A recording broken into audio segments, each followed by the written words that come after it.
We're going to maximize learning by teaching many subjects within one theme. Welcome to Epic Mom Life. I am your host, Kara Peterson. This show is sponsored by The Possum's Tale, a unique book adventure for your 6 to 12-year-old child. Let's jump into today's show. How do you plan a homeschool integrated curriculum? That's what we're going to talk about today. We're going to maximize learning by teaching many subjects within one theme. Just as there are many different philosophies in homeschooling, there are many different philosophies in how you can teach. So you can teach isolated subjects, or you can smush them all together, or what a lot of people are calling integrated is you can have fun themes within one unit that you're studying. What I'm talking about here is integrating multiple subjects, math, science, language arts, that kind of thing, within one overarching theme. That's what I'm talking about.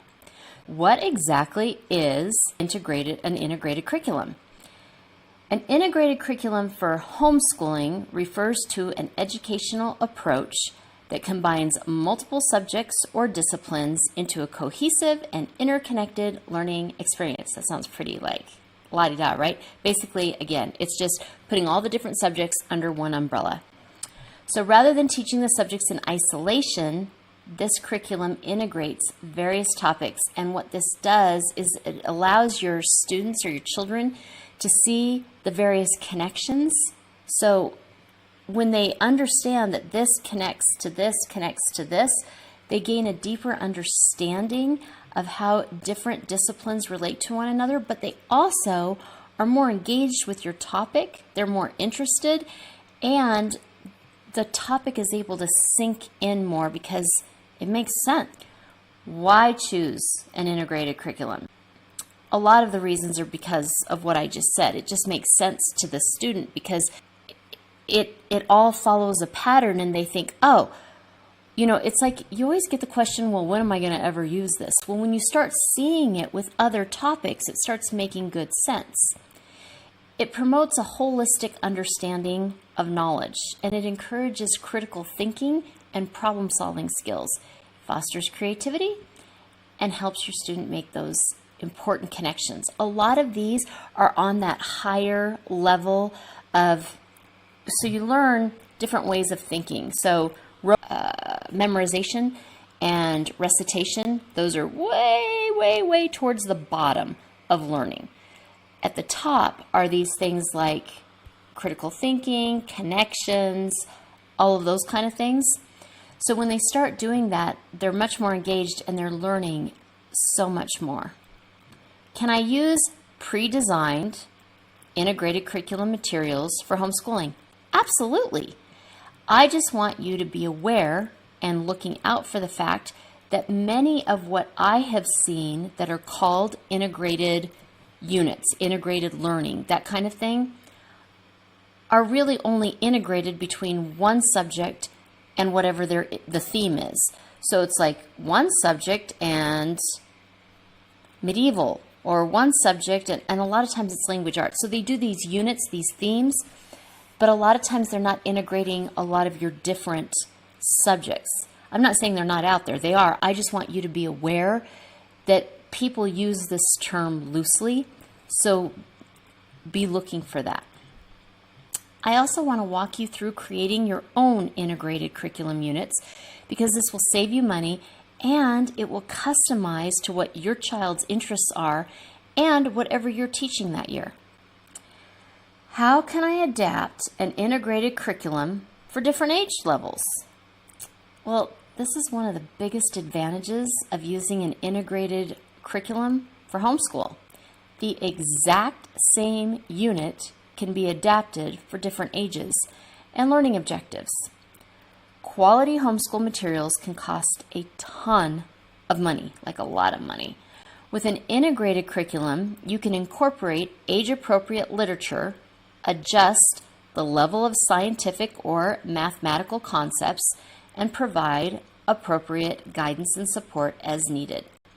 Flexibility is the key that the integrated curriculum meets the needs of each and individual learner. So what I'm saying by that is, let's say you're doing a unit. I'm going to talk about the Greek unit later, so let's just kind of bring that up now. Well, one of the things that I believe, and I'm just kind of shooting off the cuff here, that the Greeks contributed is algebraic equations. So we can talk about algebra within the math portion. Algebra equations and algebraic concepts for our first or second grader, we can absolutely do that. But those are going to look different than the algebra equations we're going to be doing with our 6th or 7th grader. But we still can be looking at algebraic equations, because you can have one, like an apple, right? An apple 1, and then a line equals 3. And they have to solve for the missing thing. And you want them to put in an apple, because that's what we're comparing here. That kind of thing. So this can easily be done. You're just adjusting it for the level, because obviously you wouldn't do that with your 5th grader. Are there any disadvantages to using an integrated curriculum for homeschooling? Yeah, there are. Time and effort. While integrated curriculum offers a whole lot of benefits, it does require careful planning and coordination between subjects, which can be time-consuming. And the homeschool parent has to really plan this out and has to look at all of the topics and all of what they have, and they have to look at what they're doing for the year so that they can try to get all of their topics and their things that they want to teach that year to line up at specific times to go under an umbrella of a theme. Many people like to not plan or last minute plan. An integrated curriculum approach where you are creating the curriculum, where you're not buying the curriculum, requires looking at long-term goals, and I'll have a link to that article, and knowing what you want your children to learn and do, for example, and what subject trips you want to take or speakers. All of that you need to know in advance. Here are the steps to creating an integrated curriculum. Number 1, connect. An integrated curriculum unit has life that single subjects just don't seem to have. Look beyond the curricula, books, internet, speakers, experts, nonprofits, professors, etc. Who can add depth, knowledge, expertise, and special interest to the topic? Number 2, objectives. Know what your learning objectives for each subject matter are within the unit. This sounds really odd, and this is actually more difficult than it sounds, but you're going to have fun with this unit, and you're going to want to know where you're actually going at the end. Now, there are 2 main ways that I talk about doing this, and that's going to be in the next week's unit on how to decide your entire homeschool plan for like 12 years. The cheap method, the easy method, which a lot of people are like, I don't want to use anything with the schools. I know, and this is the way I've looked at it other ones. However, it makes it really easy. You just look at public schools' websites to see what they teach at which grade level and see what you like, and you just throw away the rest. I have a new way that I love, which again, I'm going to talk about next week in detail, but it's a lot more work. You start with the end. When your child graduates from homeschooling, what do you want them to know? What are you trying to avoid is a child being so caught up with the fun of creating that sculpture for their Egyptian unit, for example, that they have no idea what the importance of the unit was or what their sculpture represents. Like, why was it important to sculpt that one thing? So first what you want to know is, what do you want your child to learn? And you need to make sure that those objectives are met. This needs to be somehow reinforced in your lesson planning. Another part of objectives is rigor, and this doesn't get talked about a lot, but I'm a big fan of always having your child reach just a little bit. That way, it keeps your child within their comfort zone, but then they just keep reaching. To me, that's learning, and it's learning comfortably. Because if they're so out of their comfort zone just to begin with, you're going to frustrate them. But if they're never reaching, you're not learning anything. So you're just always keeping them reaching just a little bit. This helps them grow their skills, their knowledge, and their talents. Number 3, theme. You need a topic or a theme to bind them all. I like to use history simply because it's easy. Once I have a historical time or unit, I can look at any language arts, math, science, or art that I want to incorporate. You can absolutely do a theme based on any interest your child has. Trains, for example, could evolve into the Industrial Revolution, geography, train tracks, the geography showing the train tracks, immigration, story problems. Immediately, all of this comes to mind. And seriously, I came up with those things within like 3 minutes. So that isn't even a well thought out unit, but I was just trying to think of something based on a theme that wasn't historically based. I was thinking of the story problems because a lot of people are like, what do you mean by story problems? Well, the reason I thought of that for math is how many of you remember that the train A left the station at, and also, you know, I am a huge game player.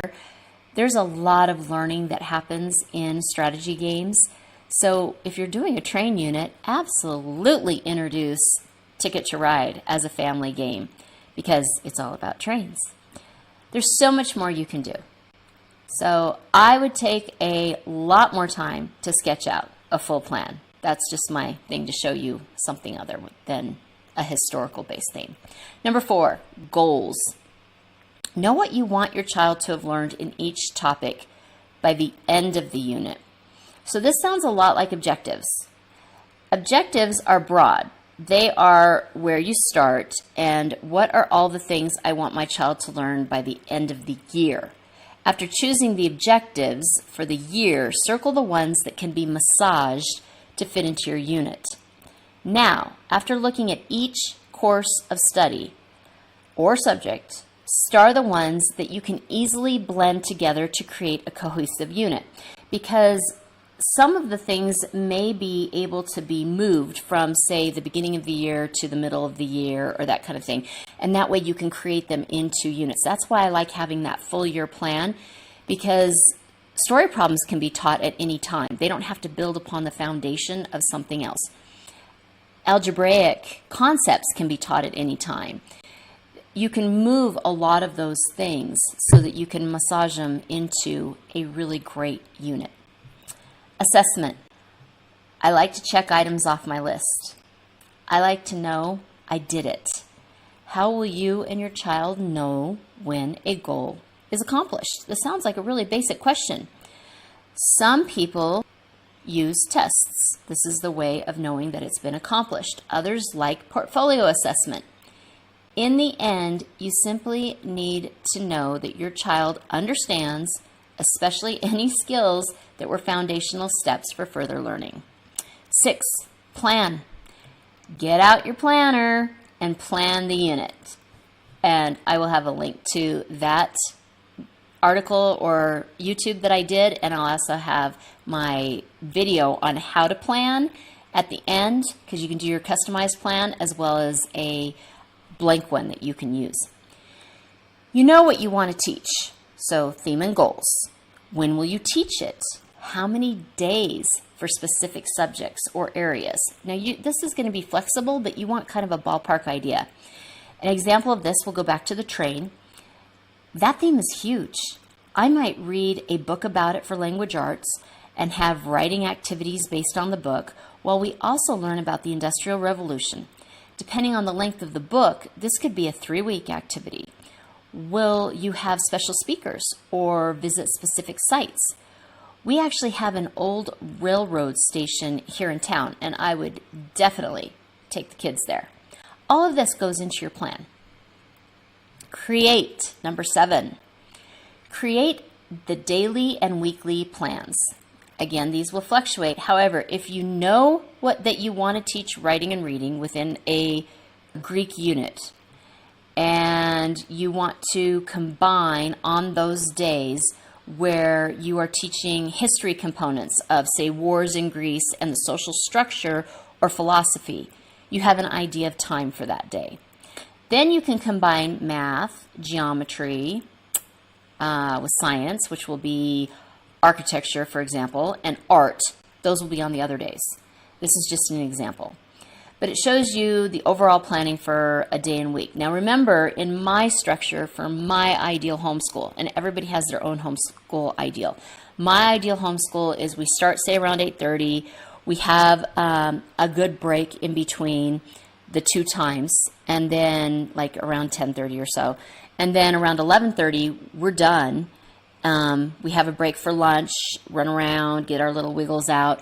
And then from, say, 1 to 2:30 or 1 to 3, depending, we have create time.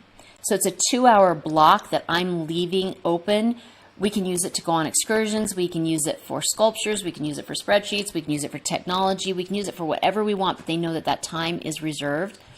So I like having a consistency for my homeschool kiddos. They always know what to expect. So it's the same schedule, Monday, Tuesday, Wednesday, etc., but the topics may change. Like we might do geography and math and all that on one day during our unit, while we do the language arts and the philosophy and everything on another day. Number 8, lessons. Now you get to the bones of lesson planning. You are going to create individual lesson plans.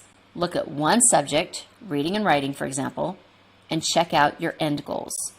What are the end goals in the other subjects? How can you develop a lesson plan that encompasses learning about that topic and has your child make connections across multiple disciplines? It sounds hard, but if you go step by step, it actually can fall into place. Learning anything in isolation can be really difficult. Think about trying to remember someone's name. When are you most likely to remember it? When they introduce themselves? You hear it. When you say it back to them? Repetition. When you see it written down, using your tactile skills. Or when you have an association with it, you connect it to something. I was trained in creating lessons in an integrated curriculum format, so naturally, I'm a huge fan of this method. Children are more engaged and retain the information better when the subjects are not taught in isolation.